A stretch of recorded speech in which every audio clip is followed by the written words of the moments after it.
भाइयों बहनों, स्वागत है आपका आज की इस न्यू सी क्लास में। आज की इस क्लास में मैं आपको हाई स्कूल की केमिस्ट्री के 15 मोस्ट इंपोर्टेंट क्वेश्चन लेकर आया हूं।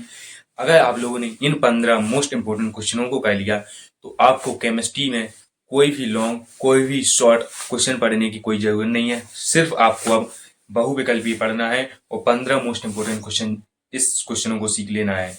ये क्वेश्चन उन छात्र छात्राओं के लिए है जिन लोगों ने अभी कुछ नहीं पढ़ा है और वो एग्जाम में पास होना चाहते हैं, यानी कि वो साइंस में पास होना चाहते हैं। जिस प्रकार मैंने आपको केमिस्ट्री के 15 मोस्ट इंपोर्टेंट क्वेश्चन दिए गए हैं, उसी प्रकार मैं आपको फिजिक्स के भी 15 और 20 मोस्ट इंपोर्टेंट क्वेश्चन दूंगा और बायोलॉजी के भी, यानी कि हाई स्कूल की साइंस के पूरे में इंपोर्टेंट क्वेश्चन दूंगा। तो आज मैं आपको केमिस्ट्री की बताऊंगा कि केमिस्ट्री में आपको कौन कौन से क्वेश्चन पढ़ने हैं, जिससे आपको इससे आगे और कुछ नहीं पढ़ना पड़ेगा, आपको इसे बहुविकल्पीय पढ़ने पड़ेंगे। तो चलो देखते हैं कि 15 मोस्ट इंपोर्टेंट क्वेश्चन क्या हैं। और अभी आप लोगों ने बिल्कुल ना किया हो तो इन क्वेश्चनों को तो कंप्लीट कर ही लें, जिससे आपके नंबर अच्छे आ सकें।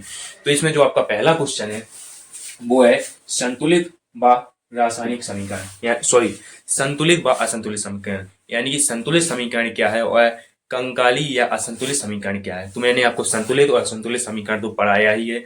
यदि आप लोगों ने उसको पढ़ा हो तो इस पे मार्क कर लें कि आपको इस क्वेश्चन को बहुत ही अच्छी तरीके से याद कर लेना है, अच्छी तरीके से पढ़ लेना है, ठीक है।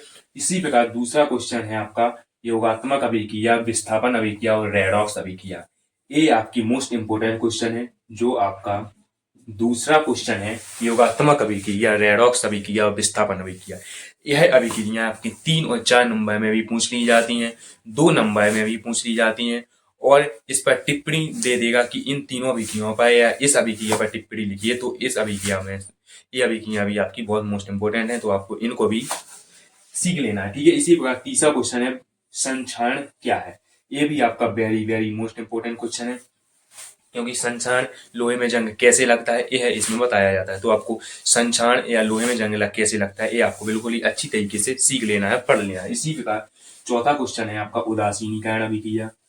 जिस प्रकार आपका संचार मोस्ट इंपोर्टेंट है, उसी प्रकार अभिक्रियाओं में मोस्ट इंपोर्टेंट एक आपकी उदासीन अभिक्रिया है, यानी कि उदासीनीकरण अभिक्रिया है, जो मैंने आपको शायद बताई होगी और ना बताई होगी। यदि आपको मैं आपको जो टॉपिक बता रहा हूँ, यदि आपको इन टॉपिकों में एक कोई टॉपिक समझ में ना आए तो मुझे कमेंट करें, मुझे सचेत कर दें, जिससे मैं आपको उस टॉपिक को लेकर बहुत ही अच्छी तरीके से उसको समझा सकूं और आपकी मदद कर सकूं, ठीक है। इसी प्रकार आपका पांचवा क्वेश्चन है पीएच मान। ये तो आपका बहुत वेरी मोस्ट है। यहाँ पर जितने भी मैं आपके लिए 15 मोस्ट इंपोर्टेंट क्वेश्चन लेकर आया हूँ, यह वेरी वेरी मोस्ट इंपोर्टेंट है केमिस्ट्री के, जो मैं आपको बता रहा हूँ, जो आपको अच्छी तरीके से याद कर लेने हैं, पढ़ने हैं, क्योंकि आपकी यह अभिक्रिया में आपकी एग्जाम में आ सकते हैं। और छठवां है आपका विरंजक चूर्ण या साधारण नमक या प्लास्टर ऑफ पेरिस। विरंजक चूर्ण या ब्लीचिंग पाउडर, साधारण नमक यानी कि NaCl, और प्लास्टर ऑफ पेरिस जो CaSO4 इंटू 1/2H2O या 2H2O होता है, ठीक है। तो प्लास्टर ऑफ पेरिस, साधारण नमक और विरंजक चूर्ण जो CaOCl2 होता है, ब्लीचिंग पाउडर भी बोलते हैं विरंजक चूर्ण को।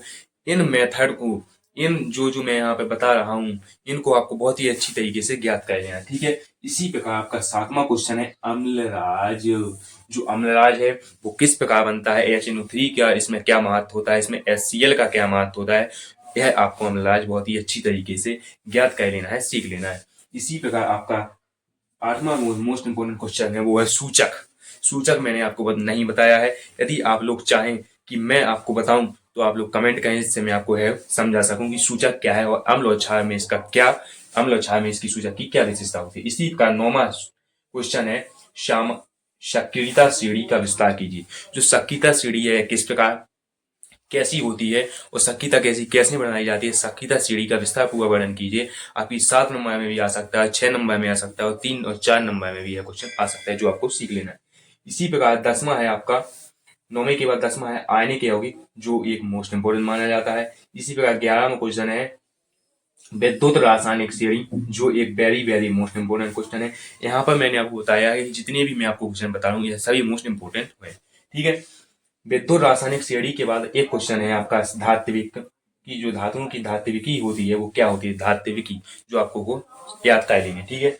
13वां क्वेश्चन है समजाति और सजातीय श्रेणी कि जो समजातीय श्रेणी होती है और जो सजातीय श्रेणी होती है किस प्रकार बनती है और क्या होती है, इसको विस्तार पूर्वक बताइए। यह 3 और 4 और या फिर 7 नंबर में भी पूछ ली जाती है। ठीक है, यदि यह विस्तार पूर्वक पूछे तो 7, 8 नंबर, 6, 5, 6 नंबर में पूछ ली जाएगी। यदि शॉर्ट में पूछेंगे तो 2, 3 नंबर में पूछ ली जाएगी।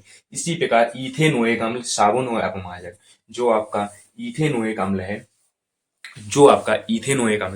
यह भी बहुत ही विस्तार पूर्वक पूछ लिया जाता है। जो आपको इसकी इथेनोइक पूछ लेगा, इसके बनाने की विधि पूछ लेगा और इसको किस प्रकार, इसके रासायनिक गुण क्या होते हैं, भौतिक गुण क्या होते हैं, इसके उपयोग क्या होते हैं, यह भी आपसे पूछ लिया जाएगा। इसी प्रकार लास्ट में क्वेश्चन मैं आपको बता रहा हूँ कार्बन के अपर रूप। और अभी एक जो 5वां लेसन तत्वों की आवासारी साल जो आपका लेसन है वो हट गया है, लेकिन उसमें से मैं भी आपको 1-2 क्वेश्चन और बता दूंगा जो मैं एक अंतर वाली क्लास लेकर आऊंगा। पूरी साइंस की एक अंतर क्लास लाई हूँ, यानी कि किन किन के बीच अपन लोगों को अंतर सीखना है। उसमें मैं जितने भी क्वेश्चन इंपॉर्टेंट रह गए हैं उनको इंक्लूड कर दूंगा। तो प्यारे भाई बहनों, मुझे इतनी आपसे आशा है कि जो मैंने आपको 15 मोस्ट इंपोर्टेंट क्वेश्चन बताए हैं वो आप लोग अच्छी तरीके से याद कर लेंगे। यदि आप लोगों ने इनको अच्छी तरीके से पढ़ लिया तो आपके एग्जाम में बहुत ही लाभ होने वाला है। तो इसके लिए धन्यवाद। अगली क्लास में मिलते हैं अगली टॉपिक के साथ, और अगली क्लास में मैं आपको बता दूं कि इसमें भौतिक विज्ञान या रासायनिक विज्ञान से रिलेटेड एक नई क्लास लेकर आऊंगा जिसमें मैं मोस्ट इंपोर्टेंट क्वेश्चन लेकर आऊंगा। तो इसके लिए धन्यवाद।